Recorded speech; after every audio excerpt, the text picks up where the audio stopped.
I'm now at Gensler's office right here in Singapore, a world-renowned architecture and design firm. And with me is David Calkins, who is Regional Managing Principal of Asia Pacific and Middle East region.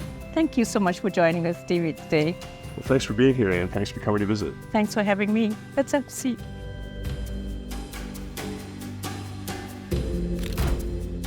So a typical day for you, David, would be, how would you describe your day?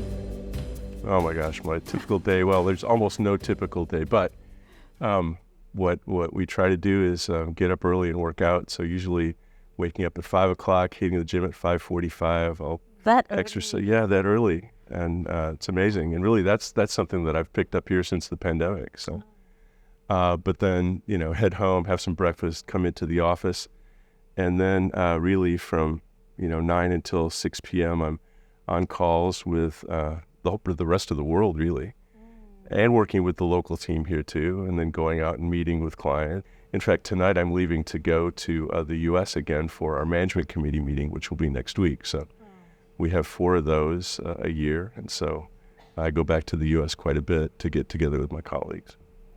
So, but anyway, it's from morning till night, and then frequently, of course, being part of a U.S.-based company, we'll have calls in the evening. So in fact, I was on a call at 11 p.m. last night, working with colleagues really from across the world. So, when do you sleep? Yeah, well, I try to. But maybe not as much as I should. On the plane. On the plane, On exactly. the plane. Yeah, we've got to sleep on the plane. That's a long trip going back to the U.S. Gensler itself is a global name. It is by far the largest and most admired design and architecture firm in the world. Founded by Art Gensler in 1965, who grew a small practice into the biggest and most renowned practice it is today, Calkins says he is inspired by Art's entrepreneurial spirit. So, David, tell us, why did you choose architecture to be your lifelong profession? Yeah, I think ever since I was young, I was interested in buildings, and then interested in the design of buildings and drawings, models of buildings, and making things. So I always kind of had that, whether it was building model airplanes, whatever it was, but there was always that sort of thing that I was interested in. And then I also grew up in Wisconsin in the United States. And that's where Frank Lloyd Wright was from. And so there were some great buildings that Frank Lloyd Wright had done that I got to experience, as a fairly young person. Operating across 53 offices worldwide with a workforce of 7,000, Gensler collaborates with large corporations and enterprises known for their widespread global presence. This allows them to connect with a diverse range of clients and cater to each of their unique needs and requirements. Their clients include businesses, government agencies, non-profit organizations, real estate developers, and many other sectors, covering areas like hotels, restaurants, sports centers, healthcare facilities, and retail spaces. How would you approach design? Well, so Gensler really is approaching design in a technologically abled way, which takes us to a discussion of artificial intelligence, AI.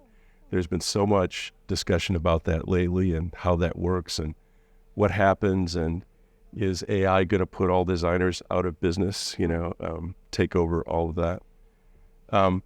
We don't think so. We think that human designers have skills and capabilities that machines will never be able to replicate. Things like empathy, things like connection, things like insights, and connection with emotion and that sort of thing that we're really seeing human designers always being in the lead, always being in control.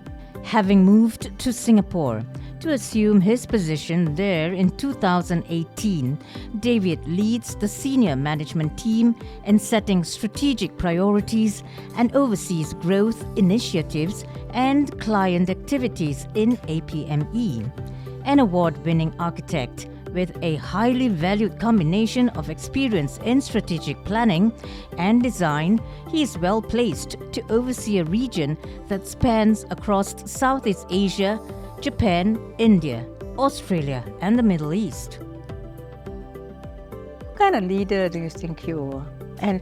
And do you have a mentor? And if you do, who would that person be? Sure. Well, I was really fortunate to work and have a relationship and a friendship really with Art Gensler, who founded our firm.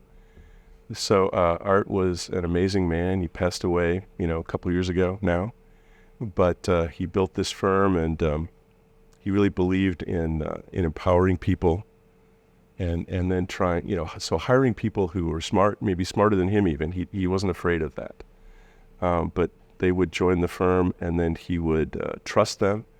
He would give them the tools to succeed, and he would tell them to pursue their personal passions. And so our firm has something like 32 practice areas of specialization, and each one of those has been built by somebody who came to the firm, had a personal passion. They were, encouraged to pursue that, and then they built things, and they were trusted. Recognizing the importance of capable leadership, Gensler is intensifying efforts to recruit talented individuals who can contribute to their success. So it's very interesting how you choose your talent, and that I understand you have mentioned before that would be one of your primary responsibilities. Right. What would be one single value that you would look for in a person whom you engage, David? Yeah. Well, I would say integrity to begin with, but obviously we're not going to be looking for one thing. There are a number of other things. I think this mindset of growth and wanting to achieve growth, that's another really important thing that we're looking for. I see my role as almost a farmer, a rancher, somebody who's trying to grow something.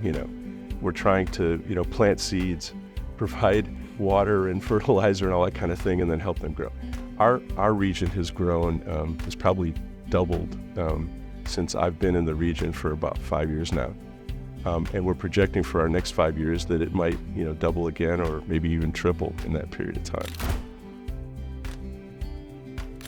David evaluates his personal success in terms of inspiring and empowering their teams, creating open and diverse cultural collaborations that supports and fosters creativity and personal growth. I'm Ann Edwards from ACES.